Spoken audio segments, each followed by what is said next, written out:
Chelsea Football Club emergency meeting. We need to have it on the Kavkas View. We need to sit down and we need to distribute blame. We need to understand what's going on with our beloved club. Ever since Blue Co have come in, Todd Bowley and Iqbali, this club has been a joke. I don't think it's funny to even say that we might get relegated. This is not scaremongering. This is the reality. We've averaged 1 point ratio for around 38 games. That is 17th place in the last 38 games. Do you understand how pathetic we must be to average that? So what we need to do now is sit down and distribute some blame. We need to be open, transparent, and truthful.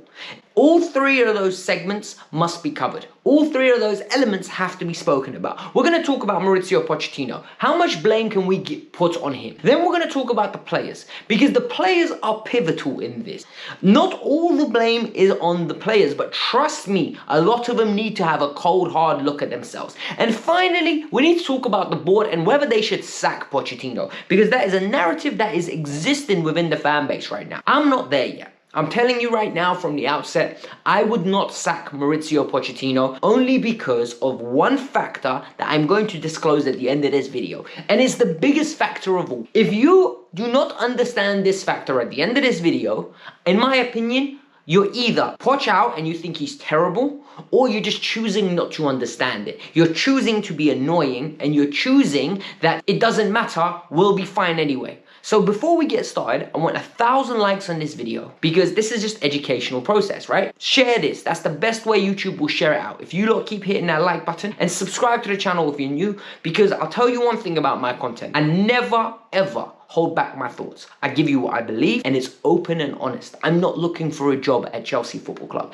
I don't need a job at Chelsea Football Club. I have got a great job already, and I do this for fun. So trust me when I tell you, I speak my mind at all times. Mauricio Pochettino is the first person we're going to start with. And I need to talk about his flaws, because the reality is his flaws are really evident. His in-game management is pathetic. I think it is not harsh for me to use the word pathetic, purely based on the evidence that we've seen in the 18 games as he's been a manager. There have been numerous occasions where we're like, okay, Poch, now it's time for you to step up. West Ham, Nottingham Forest, Aston Villa. No, Pochettino doesn't step up. There have been numerous times where the game's going out of our control. I'm screaming at the TV, Poch, you need to change something.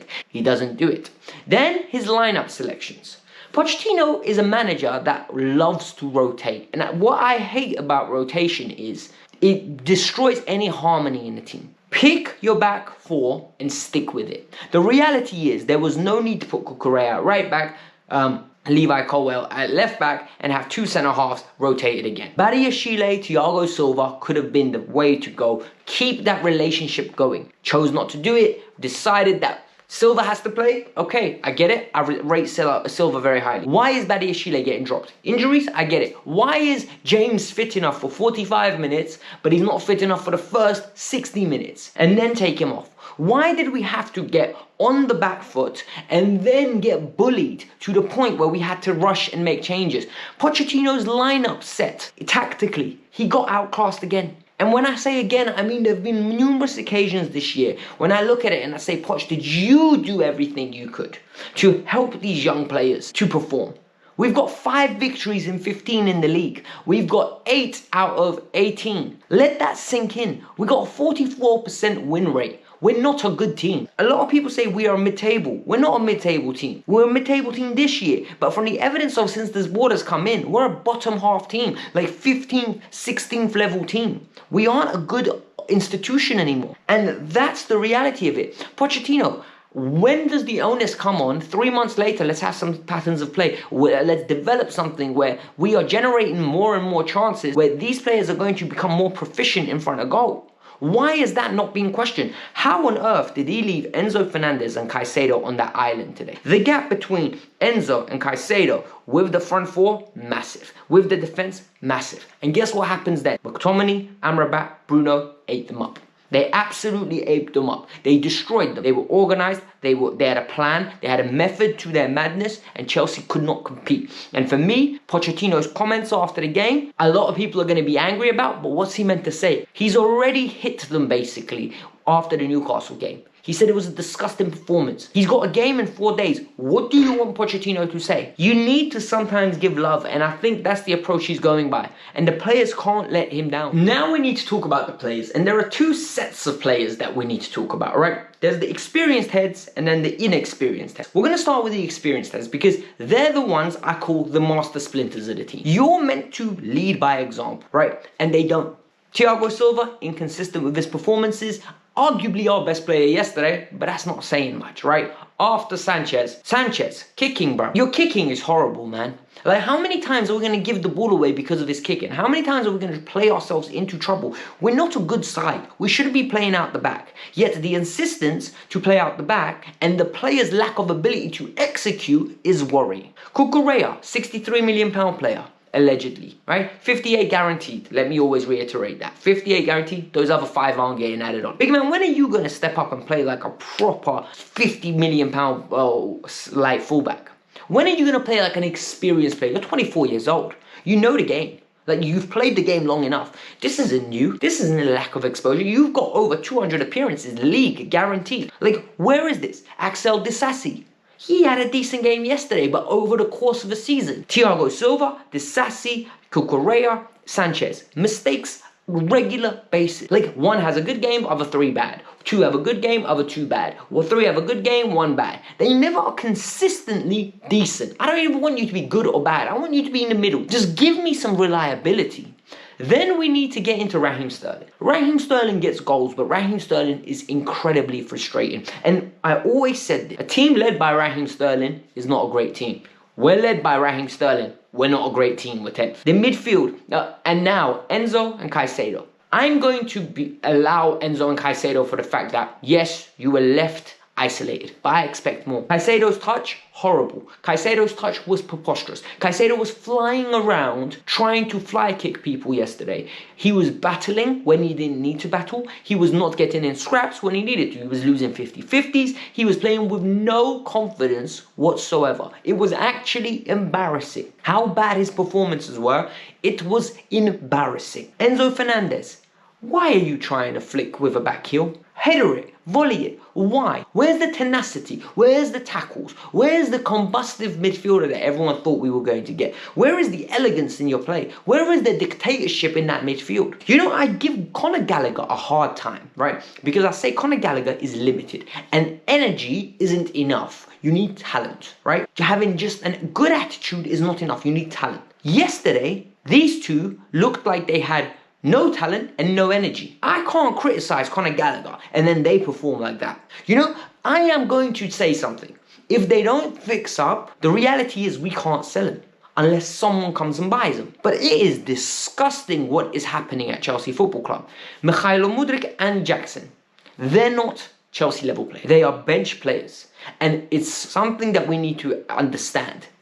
So when we put the onus on them to do good things, we shouldn't. We should know better. You and I are educated people. We should know better. They're not good enough. Cole Palmer showed us a moment of brilliance. He showed us why he's ready to play for Chelsea. He's going to be inconsistent. He's going to have second halves like he had. But the reality is, Cole Palmer's a young kid. But he's showing elements. What's Mikhailo Mudryk showing? What's Nicholas Jackson showing? I beg you, man, tell me. Broja comes on. Big miss. Jackson missing headers from 2 yards out. Literally, he had more oomph in asking for nudes than he had for headers, allegedly. Like, allegedly, that's what he did. The bench, we spent £1 billion. The bench is so pathetic. And the question that came in my head is, you spent £12 million on David Washington. How bad must David Washington be where he can't get onto this pitch and try to compete against Nicholas Jackson? How bad of a player must this kid be? Realistically, the fact he can't even sniff an opportunity is mad to me. Now the board. Chelsea Football Club's board have taken an institution I adore, an institution I love, and have made it unrecognizable. It has made it to a point where I don't think this is my club anymore. The club's mannerisms, the way the club operate, the way the club's standards are dropping, the way the club is on a global standpoint no longer the entity. We can't even get sponsors on a respectable time frame. We have become a joke. And the reality is, it's only getting worse. One thing that we can accept is that, yes, they are putting their money where their mouth is. But there's nothing more dangerous than not spending money. Only one thing is spending money reckless, because sometimes you're just creating bigger problems. I need to understand, right? The acquisition of David Washington. And I know it's coming across like I'm picking on him. I'm not. I don't think the kid's a good player. I don't know if he's a bad player. I don't know what the player is. But why would you sign him and then have him on benches and he's not even good enough evidently to get on and make some kind of impact. Like Angelo goes out on loan. Santos out on loan. Young players that we're meant to build around gone out on loan. And the reality is, the first team's got holes. We've got first team holes to build, clogged up, that we need to undrain. The sink is blocked up. We're drowning the house. Yet, they're not trying to fix that. They're trying to do the decorations. Oh, paint that wall over there. Oh my God, put a statue there. Brother, the minute everything floods, everything's ruined. We need to resolve this issue. And now the biggest conundrum, and this is the reason I wouldn't sack Pochettino. Who would want this job? I'm serious. Sit down and think about it. Logistical standpoint, yeah? The main reason I would not sack Pochettino. Who would want this job under these current conditions? Thomas Tuchel quit, basically. He got fired because he just refused to work under these conditions.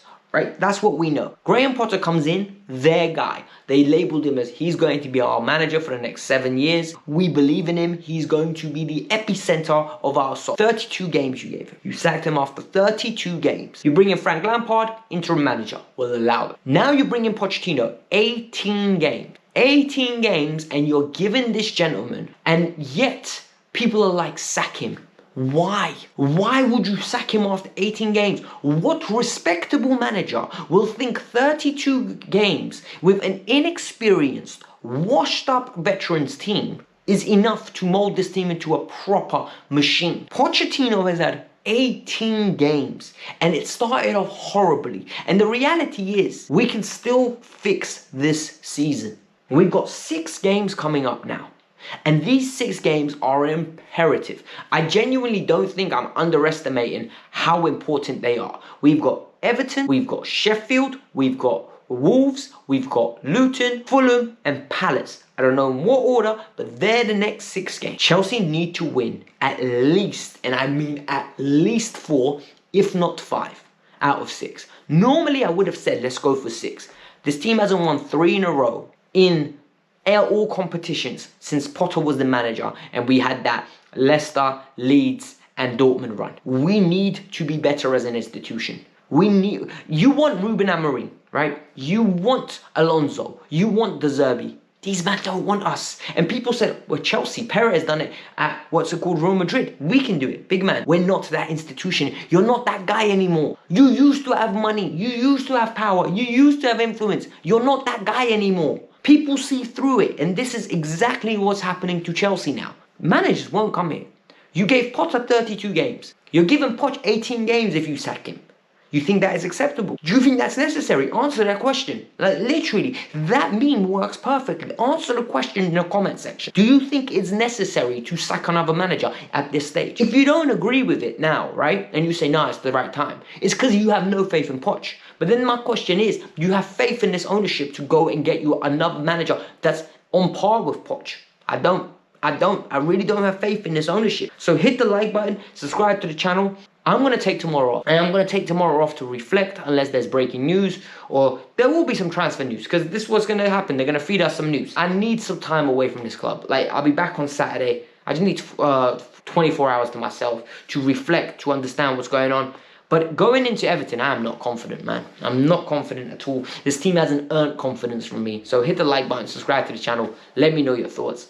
I'm sorry I couldn't have been more positive. Peace out, I'm out.